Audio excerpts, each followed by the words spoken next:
There are millions of spaces in your mind which are magical in nature. In our brain, there are millions of cannabinoid receptors. Consciously producing these experiences from within, your mind opens up to various possibilities. This is about realizing being human itself is super.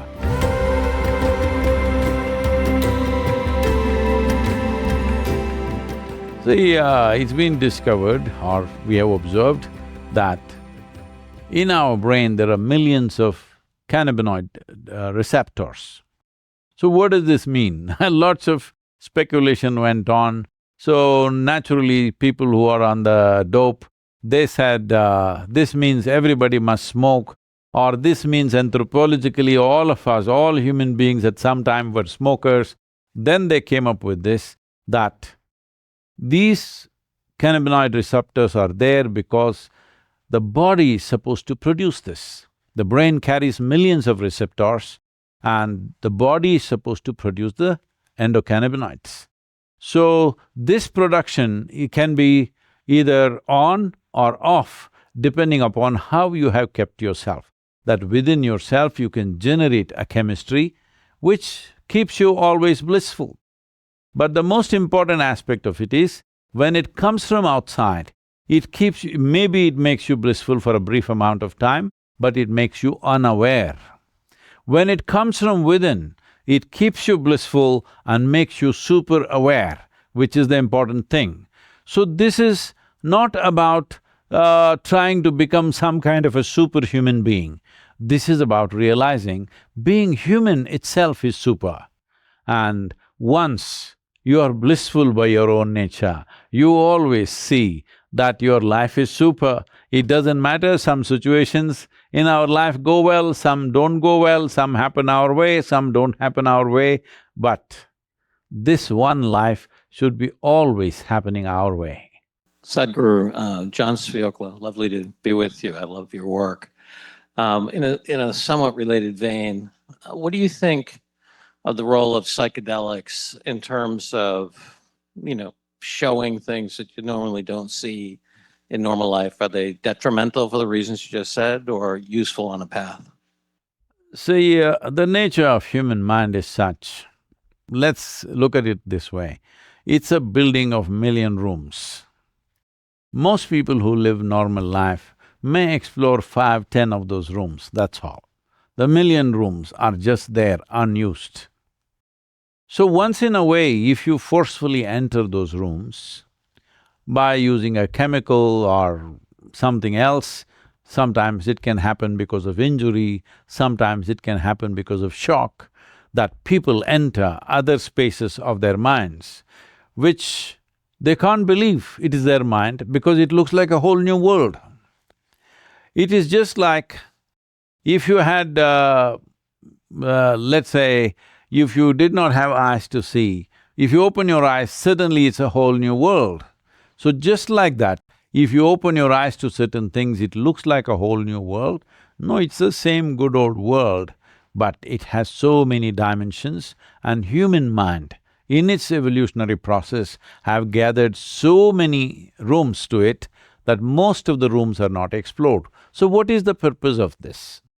The purpose of this is this: if our focus is only on our survival process, if we are constantly activating our survival instinct, then the number of rooms that you explore in your mind will become very limited.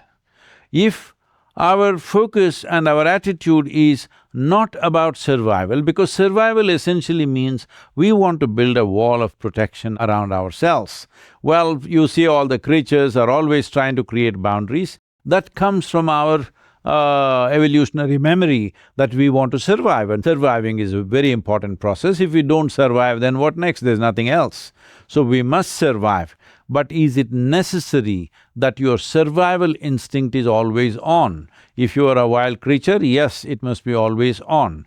But we evolved to this point where our cerebral cortex opened up, blossomed into this possibility, where once you become a human being, your survival doesn't fulfill you anymore. In the sense, for example, for all the other creatures, if their stomach becomes full, their life is settled. But for a human being, if stomach is empty, there's only one problem. If stomach becomes full, there are 100 problems. This is the nature of a human being.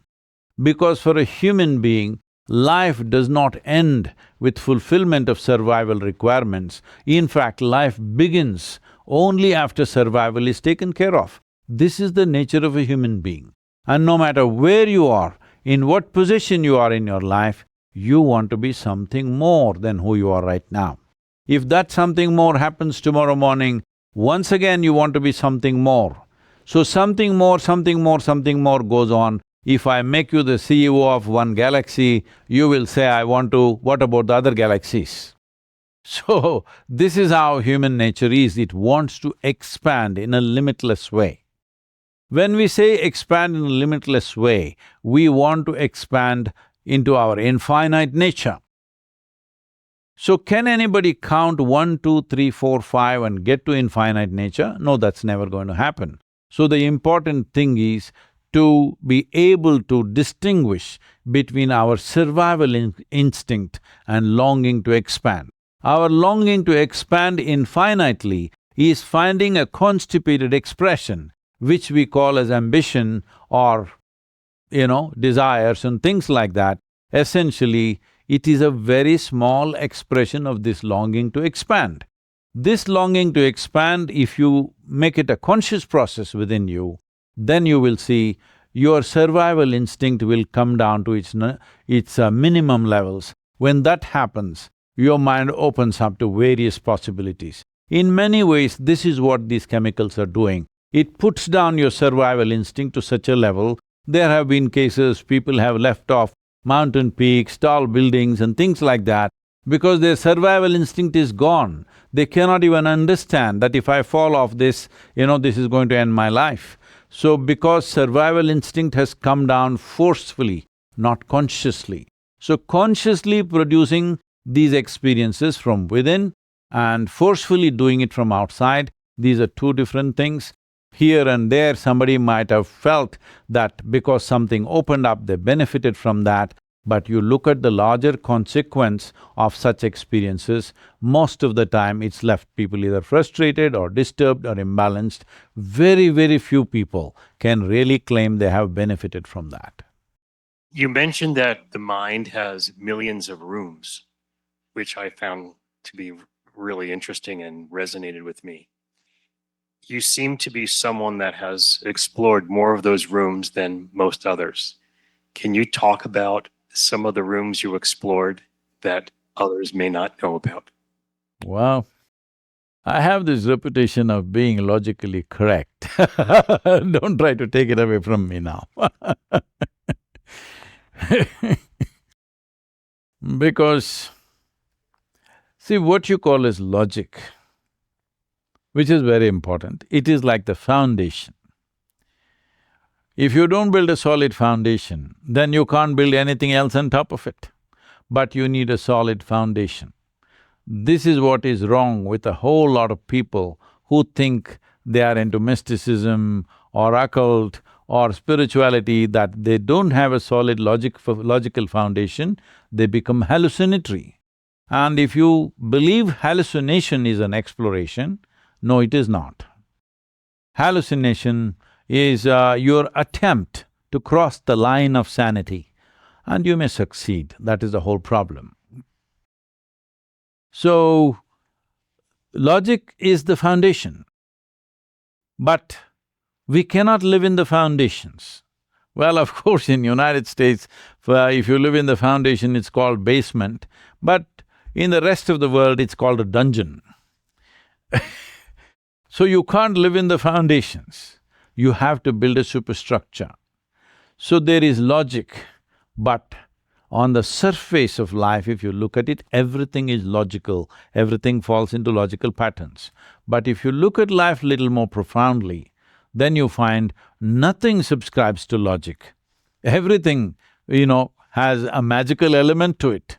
I'm using logic, magic as a thing. Let's say anything that's not logical is magical.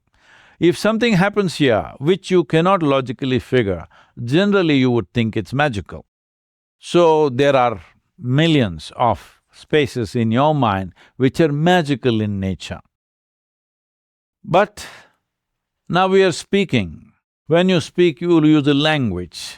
When you use a language, it has to be logically correct. If I say something illogical, you will think I've gone crazy. So I will not take that risk right now. You come if you want to explore, we can set you up on something.